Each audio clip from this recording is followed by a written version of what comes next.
तो हम लोग कल कहाँ तक पढ़े थे ये बताइए।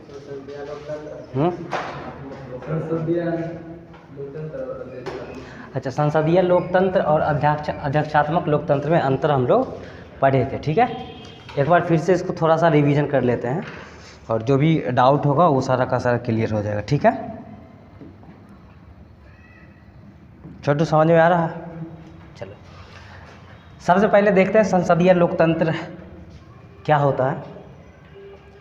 क्या कर रहे हो भाई? छोड़ दो, काफ़ी है, रहने दो।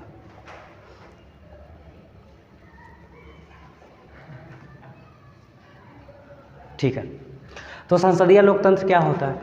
तो यहाँ पर पहला पॉइंट आपको बताया गया था, कल भी बताया था आपको, विधायिका एवं कार्यपालिका आपस में जुड़ी हुई होती है, मतलब दोनों मिल के काम करता है। जैसे देखो, अगर हम लोग विधायिका की बात कर लें तो विधायिका में मुख्य रूप से कौन आ जाता है? विधायिका में मुख्य रूप से आ जाता है सांसद।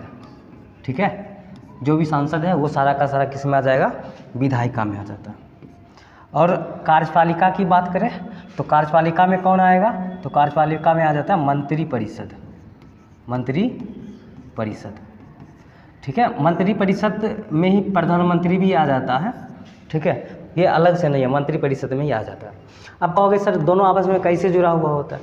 तो ये ऐसे जुड़ा होता है जैसे जो भी सदस्य विधायिका होगा, यानी कि जो संसद का सदस्य होता है वही सदस्य कार्यपालिका भी होता है। आपको स्टार्टिंग में ही बताया गया था, जो सदस्य विधायिका होगा यानी संसद होगा वही सदस्य कार्यपालिका भी होता है।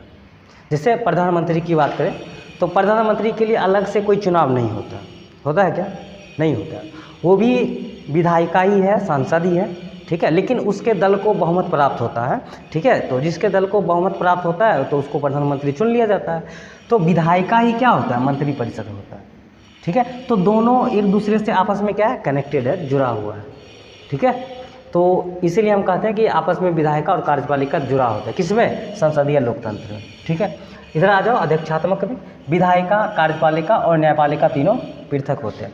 विधायिका का मतलब देखो, अच्छा एक चीज़ आप याद करो, कल बताए थे आपको, जो संसदीय लोकतंत्र है ये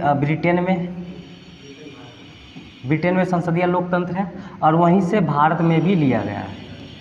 भारत में ही ब्रिटेन से ही लिया गया। ठीक है, और अध्यक्षात्मक लोकतंत्र की बात करें तो ये USA यानी कि अमेरिका में ये अध्यक्षात्मक लोकतंत्र है। ठीक है, तो अध्यक्षात्मक लोकतंत्र यानी कि जो अमेरिका है, तो अमेरिका में विधायक को कांग्रेस कहा जाता है। क्या कहा जाता है? कांग्रेस। अमेरिका में विधायिका को कांग्रेस कहा जाता है। आपको स्टार्टिंग में बताए थे, याद नहीं होगा तो अलग बात है। कार्यपालिका जो होता है, कार्यपालिका यहाँ पर देखो, अध्यक्षात्मक लोकतंत्र में कार्यपालिका के अंतर्गत यहाँ भी मंत्री परिषद आता है। कौन आता है? मंत्री परिषद। और न्यायपालिका की बात करें तो यहाँ पर जो जज होता है वो आ जाता है। ठीक है, तो तीनों का तीनों क्या होता है? पृथक होता है। तीनों मिलकर के काम नहीं करता। ऐसा नहीं है, यहाँ पर ये नहीं है कि जो विधायिका का सदस्य होगा वही कार्यपालिका का भी सदस्य होगा, ऐसा संभव नहीं है, जबकि हमारे भारत में ऐसा है। ठीक है, ब्रिटेन में भी है, लेकिन अमेरिका में ऐसा नहीं है। जो विधायिका का सदस्य होगा वो कार्यपालिका का सदस्य नहीं हो सकता। ठीक है, या न्यायपालिका का सदस्य नहीं हो सकता, तीनों अलग अलग होते हैं। ठीक है, तो ये पहला पॉइंट था। दूसरा देख लो, कह रहे कि नाम मात्र की कार्यपालिका एवं वास्तविक कार्यपालिका में अंतर होता है। नाम मात्र की कार्यपालिका और वास्तविक कार्यपालिका दोनों में क्या होता है? अंतर होता है। जैसे मान लो अगर किसी भी मंत्री को नियुक्ति करना, मंत्री किसको नियुक्त किया जाता है? जो लोकसभा या राज्यसभा के सदस्य होते हैं उसी को मंत्री नियुक्त किया जाता है। तो मंत्री वास्तव में कौन नियुक्त करता है? देखो, वास्तव में प्रधानमंत्री क्या करता है? वो लिस्ट बनाता है, लिस्ट बना के राष्ट्रपति को दिया जाता है। ठीक है, और राष्ट्रपति उस पर अपना कलम चलाता है ना, सिग्नेचर करता है, हाँ चलो ठीक है इसको अपॉइंट करते हैं।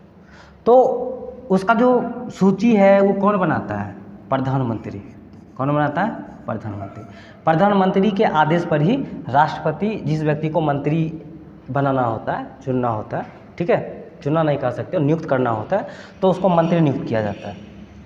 तो वास्तव में तो प्रधानमंत्री उसको नियुक्त कर रहा है, लेकिन उस पर राष्ट्रपति की सिग्नेचर आवश्यक होता है, मतलब राष्ट्रपति की सिग्नेचर जो है वो ज़रूरी होता है। तो वो कौन करता है?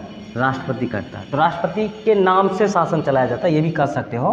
काम करता है प्रधानमंत्री, ठीक है, और उसका सिग्नेचर किसका होता है? राष्ट्रपति का होता है। तो यहाँ पर दोनों में अंतर होता है।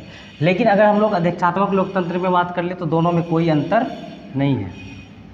मतलब कहने का मतलब ये है कि यहाँ पर राष्ट्रपति, सिर्फ यहाँ पर राष्ट्रपति होता है, प्रधानमंत्री का यहाँ पर कोई पद नहीं है। एक ही व्यक्ति राष्ट्रपति होता है, वही जिसको मंत्री या जिसको जो भी चुनना होता है वो चुना जाता है उसके द्वारा, ठीक है।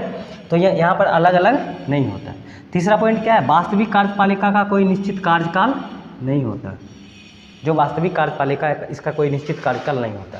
ये प्रीलिम्स एग्जाम में कभी कभी पूछ भी लिया जाता है। बीपीएससी में एक बार पूछा गया क्वेश्चन है कि जो कार्यपालिका होता है, ठीक है, वास्तविक कार्यपालिका, इसका कार्यकाल कितने वर्षों का होता है? तो 5 वर्ष, 6 वर्ष, 7 वर्ष, इनमें से कोई नहीं, या कोई निश्चित कार्यकाल नहीं होता है। तो क्या लगाओगे?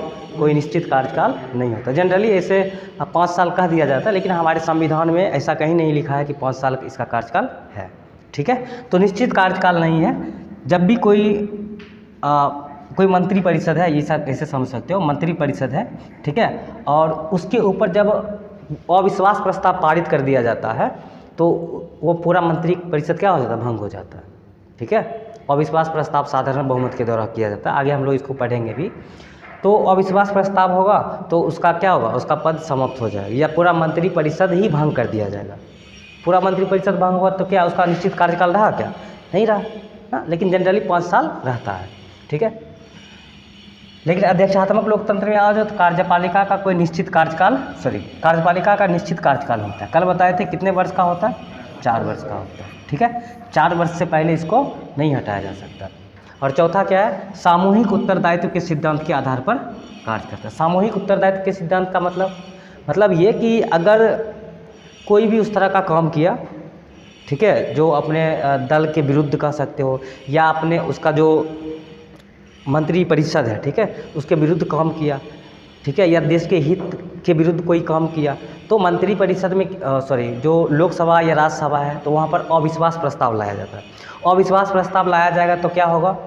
सारा का सारा जो मंत्री परिषद है वो पूरा भंग हो जाएगा। इसलिए कहा जाता है ये सामूहिक उत्तरदायित्व के सिद्धांत पर कार्य करता है। मतलब अकेला किसी पर जवाबदेही नहीं होगा। अगर अविश्वास प्रस्ताव होता है तो पूरा मंत्रिपरिषद को त्यागपत्र देना पड़ता है, या कह सकते हो भंग हो जाएगा। भंग होगा तो फिर से चुनाव करवाना पड़ता है, ठीक है। और यहाँ पर देख लो, अध्यक्षात्मक लोकतंत्र में सामूहिक उत्तरदायित्व का प्रावधान नहीं है, ठीक है, यहाँ पर वैसा प्रावधान नहीं है। तो यही हम लोग कल पढ़े थे, ठीक है। इसमें कोई दिक्कत, कहीं दिक्कत है तो आप पूछ सकते हैं, फिर से आगे बात कर लें।